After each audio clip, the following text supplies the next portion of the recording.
नमस्कार, स्वागत है आप सभी का एजुकेशन मंत्रा में। दोस्तों, 13 लाख छात्रों का इंतजार अभी भी जारी है। नए शिक्षा सेवा चयन आयोग के गठन को लेकर हम चर्चा करेंगे। 12,460 शिक्षक भर्ती नियुक्ति पत्र विशेष चर्चा। यूपी पुलिस भर्ती मामला जो पहुंचा है फिर से कोर्ट में। 3500 शिक्षकों की नई भर्ती के लिए विज्ञापन जारी हुआ है।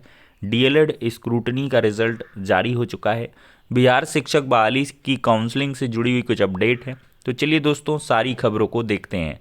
दोस्तों, देखा जाए तो नया शिक्षा सेवा चयन आयोग एक बहुत बड़ी समस्या बना हुआ है छात्रों के बीच, और छात्र लगातार नए शिक्षा सेवा चयन आयोग के गठन की आस में बैठे हुए हैं। प्रतियोगी छात्र बहुत सारे ऐसे हैं जो नए आयोग के फेर में कहीं ना कहीं ओवर एज हो गए हैं, और बहुत सारे ऐसे भी छात्र हैं जिन्होंने टीजीटी पीजीटी का फॉर्म भर रखा है, और ऐसे छात्रों की संख्या तकरीबन 13 लाख है। तो ऐसे 13 लाख छात्र इंतज़ार लगातार कर रहे हैं कि कब नए आयोग का गठन हो और हम लोग शिक्षक भर्ती परीक्षा में अपीयर हों। तो यहाँ पर देख सकते हैं दोस्तों, चयन बोर्ड से 4,163 पदों के लिए 1.5 साल पहले आई थी वैकेंसी। असिस्टेंट प्रोफेसर के 1,017 पदों के सापेक्ष भरे गए थे आवेदन। तो दोस्तों, 13 लाख अभ्यर्थियों ने राहत की सांस ली है। यह अभ्यर्थी तकरीबन 1.5 साल से भर्ती प्रक्रिया शुरू होने का इंतजार कर रहे हैं। उनकी भर्ती प्रक्रिया रुकी हुई है। उम्मीद है कि अगले 1-2 महीने में आयोग के गठन होने के बाद भर्ती प्रक्रिया शुरू हो जाएगी। इसके अलावा कई अन्य पदों पर भर्ती का विज्ञापन जारी किया जा सकेगा। इस आयोग से युवाओं को बहुत ज़्यादा उम्मीद है। करीब वर्ष भर पहले इसके गठन को लेकर सरकार गंभीर हुई। इसके नियमावली तो बनी, इसके नियमावली बनने लगी तो माध्यमिक शिक्षा सेवा चयन बोर्ड और उत्तर प्रदेश उच्चतर शिक्षा सेवा चयन आयोग से भर्ती प्रक्रिया रोक दी गई। इससे पहले जून 22 में माध्यमिक शिक्षा सेवा चयन बोर्ड से एडेड माध्यमिक विद्यालयों में शिक्षकों के 4,163 पदों पर विज्ञापन जारी हुआ, जो टीजीटी पीजीटी का था। खैर, तो दोस्तों, इसमें देखा जाए तो 90,159 अभ्यर्थियों ने असिस्टेंट प्रोफेसर में एग्ज़ाम देने का फॉर्म भरा है, और 12 लाख ने टीजीटी पीजीटी के लिए भरा है। दोस्तों, देखा जाए तो फिलहाल इन भर्तियों के आवेदकों को नए आयोग का बेसब्री से इंतजार है। आयोग में अध्यक्ष और सदस्यों के चयन के बाद अन्य पदों पर प्रतिनियुक्ति से अधिकारियों की तैनाती होगी, तब भर्ती प्रक्रिया आगे बढ़ेगी। तो दोस्तों, जहाँ तक नए आयोग के गठन का सवाल है, तो ये जनवरी तक में गठित हो जाएगा, लेकिन मुझे ऐसा लगता है कि फरवरी का महीना भी आपका ऐसा चला जाएगा। फिर मार्च में ही आपके एग्ज़ाम वगैरह को लेकर कोई यहाँ पर निर्णय लिया जा सकता है। बाकी सबसे ज़्यादा बड़ा वनवास देखा जाए तो 12,460 शिक्षक भर्ती के अभ्यर्थियों का खत्म होने वाला है। 30 दिसंबर को इन सबों को नियुक्ति पत्र मिल जाएगा। तो दोस्तों, 12,460 शिक्षक भर्ती के अंतर्गत सहायक अध्यापक के बचे 6,470 पदों पर कोर्ट आदेश के बाद नियुक्ति का रास्ता साफ हो गया है। सचिव बेसिक शिक्षा परिषद प्रताप सिंह बघेल ने सभी जिले के बीएसए को पत्र लिखकर चयनितों के अभिलेखों की जांच करने के बाद 30 दिसंबर को नियुक्ति पत्र वितरित करने का आदेश दिया है। अनंतिम सूची में शामिल अभ्यर्थियों की लिस्ट तैयार कर उसे 27 दिसंबर तक एनआईसी के पोर्टल पर अपलोड कर दिया जाएगा। और दोस्तों, इसके बाद 29 दिसंबर को अनंतिम सूची में शामिल अभ्यर्थियों के शैक्षिक व प्रशिक्षण अभिलेखों की जाँच की जाएगी। काउंसलिंग के दौरान अभ्यर्थियों को अपने साथ पंजीकरण आवेदन पत्र की प्रति, शुल्क जमा करने का साक्ष्य और शैक्षिक प्रशिक्षण अभिलेखों की 2 सेट स्वप्रमाणित छाया प्रति, 4 पासपोर्ट साइज के फोटो के साथ प्रतिभाग करना होगा। इसमें उनको शामिल नहीं किया जाएगा जिनको पूर्व में नियुक्ति पत्र दिया जा चुका है। तो जिनको अपॉइंटमेंट मिल गई हैं उनको काउंसलिंग करवाया नहीं जाएगा, उनको काउंसलिंग में शामिल होने की ज़रूरत नहीं है। लेकिन जिनको नहीं मिला है, चाहे वो 0 के हों, चाहे वो उसी 51 जनपद में से हैं, किसी जनपद में मान लिया फिरोजाबाद का है, तो वहाँ के 0 जनपद के आवेदक, यानी कि जिनको नियुक्ति पत्र मिला है उनको छोड़कर सारे के सारे आवेदक काउंसलिंग कराएंगे। उनका कट ऑफ बनेगा और कट ऑफ में जो आएगा उसका सिलेक्शन हो जाएगा। काफ़ी अच्छी पहल है, और मुझे ऐसा लगता है कि पहले राउंड में ही 6,470 सीटें भर जाएंगी। दोस्तों, देखा जाए तो डीएलएड परीक्षा की स्क्रूटनी का परिणाम जारी हो चुका है। डीएलएड 2 वर्षीय परीक्षा पाठ्यक्रम के जो है 2023 के स्क्रूटनी का परिणाम सोमवार को जारी कर दिया गया। इसके अलावा परीक्षा नियोग प्राधिकारी कार्यालय की तरफ से बीटीसी डीलेड प्रशिक्षण के अलग अलग वर्षों के सेमेस्टर परीक्षाओं का परिणाम जारी कर दिया गया है।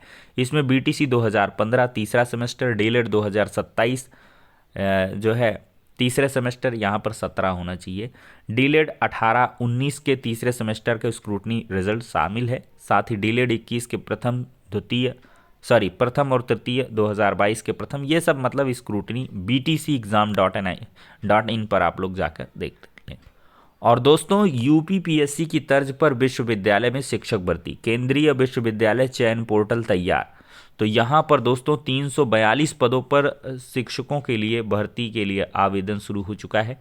इलाहाबाद विश्वविद्यालय में शिक्षकों के रिक्त जिन 342 पदों के लिए आवेदन लिया जा रहा है, उसमें 42 विषयों में असिस्टेंट प्रोफेसर 147 पद हैं, 39 विषयों में एसोसिएट प्रोफेसर के 130, 33 विषयों में प्रोफेसर के 65 पद शामिल है। इस भर्ती में SC ST और OBC के 82 बैकलॉग पदों को शामिल किया गया है। ऑनलाइन पंजीकरण और शुल्क जमा करने की आखिरी तिथि 2 जनवरी रखी गई है।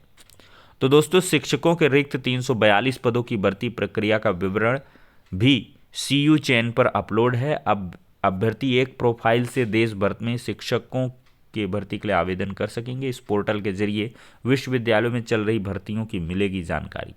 तो आप लोग अगर इसके लिए एलिजिबिलिटी रखते हैं, केंद्रीय विश्वविद्यालय में professor, associate professor, assistant professor की, तो आप लोग आराम से जो है उत्तर प्रदेश लोक सेवा आयोग के वन टाइम रजिस्ट्रेशन की तर्ज पर अब देश के सभी केंद्रीय विश्वविद्यालयों में भी शिक्षक भर्ती के लिए आवेदन कर सकते हैं। दोस्तों, 3500 शिक्षक अभ्यर्थियों की विषयवार काउंसलिंग आज से शुरू हो रही है। और कब किस विषय की काउंसलिंग होगी, ये शेड्यूल आपको स्क्रीन में दिख रहा है, इसका स्क्रीनशॉट ले सकते हैं। बिहार का मामला है। और दोस्तों, उच्च माध्यमिक के 19 और विषयों का रिजल्ट जो है जारी कर दिया गया है। तो बिहार लोक सेवा आयोग ने सोमवार को देर रात शिक्षक नियुक्ति परीक्षा के दूसरे चरण के उच्च माध्यमिक के 19 विषयों और मध्य के एक विषय सामाजिक विज्ञान के नतीजे जारी किए हैं। आयोग ने सोमवार को कुल 29,094 अभ्यर्थियों को सफल घोषित करके परिणाम जारी किया है।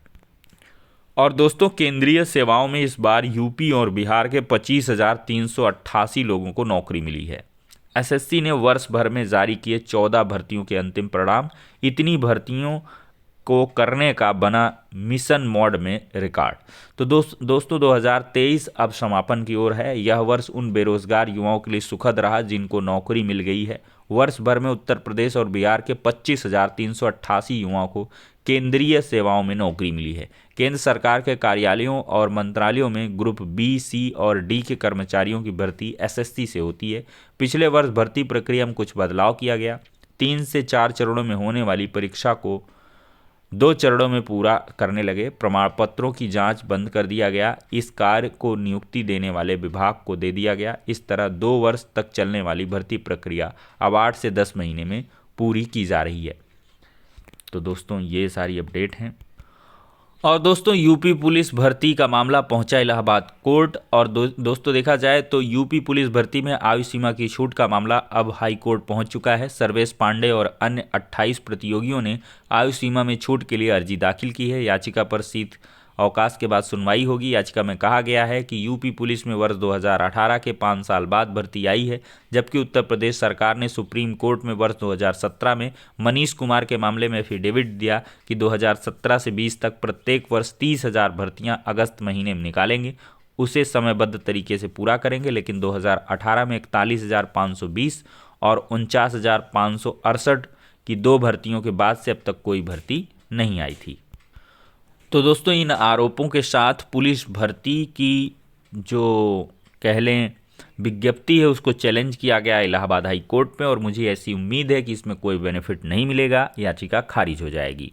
क्योंकि ये सरकार का खुद का निर्णय है, वो चाहे कब वैकेंसी निकालें, कितनी निकालें, एज रिलैक्सेशन में वरीयता दें या ना दें, ये पूरी तरीके से नियोक्ता पर निर्भर करता है। तो छात्रों को यहाँ से निराशा हाथ लगेगी। हालांकि मैं छात्रों के साथ खड़ा हूँ।